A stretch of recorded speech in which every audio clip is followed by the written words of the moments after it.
On connaît tous ces moments dans la vie d'une entreprise où tout semble rouler. L'énergie est là, les projets se lancent, les chiffres sont bons, et pourtant, tout doucement, sans qu'on s'en rende vraiment compte, quelque chose se grippe. Le succès est bien là, mais il a un goût un peu étrange, un peu contradictoire. C'est ce paradoxe-là qu'on va décortiquer ensemble. C'est une sensation très commune chez les dirigeants. L'entreprise avance, c'est sûr, elle se développe, mais au lieu d'être aux commandes, on a ce sentiment de toujours devoir la rattraper, d'être constamment en train de réagir plutôt que d'anticiper. Et voilà, on est en plein dans le paradoxe. Vu de l'extérieur, tout a l'air parfait, les voyants sont au vert, mais à l'intérieur, des tensions apparaissent, prendre une décision devient un casse-tête, les équipes ne savent plus trop où donner de la tête. Ce décalage, c'est un premier signal d'alarme. Bon, allons voir ça de plus près.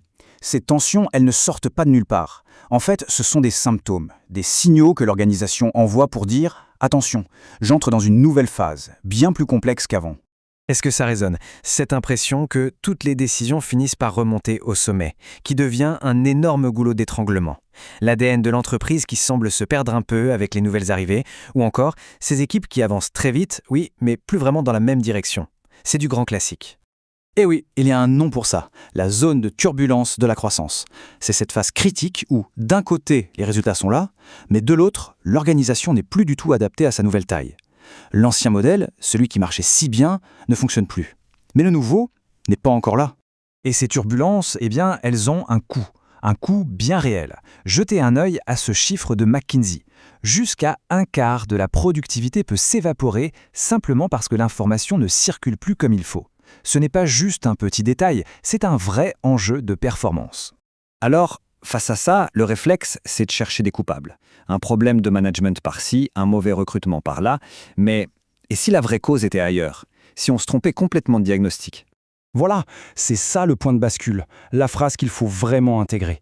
On croit souvent que la croissance va comme par magie régler tous les soucis, mais en fait, c'est tout l'inverse. Elle agit comme une loupe, un puissant révélateur.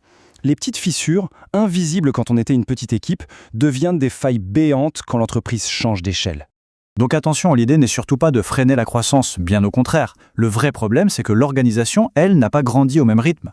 Ce qui était de l'agilité à 20 personnes se transforme en chaos à 80, tout simplement parce que la complexité a dépassé la structure en place.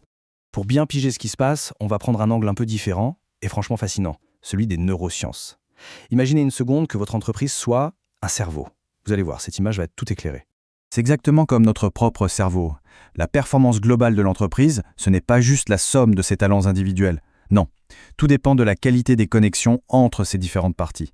Si l'info circule bien entre les équipes, le système est hyper performant. Sinon, il sature. Pour que ce soit très concret, les dirigeants, c'est le cortex préfrontal, la partie qui analyse, qui planifie et qui prend les grandes décisions.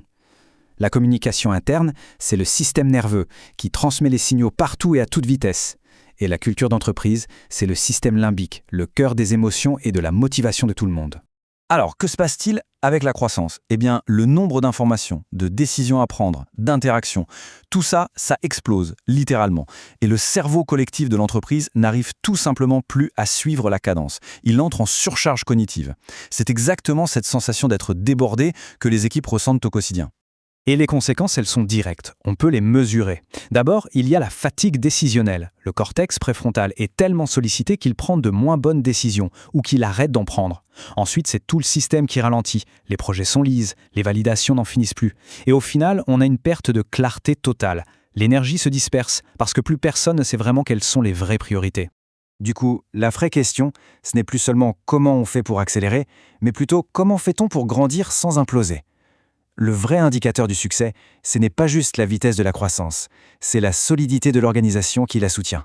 Est-ce que la vôtre est prête pour ce qui arrive après? C'est ça le vrai défi.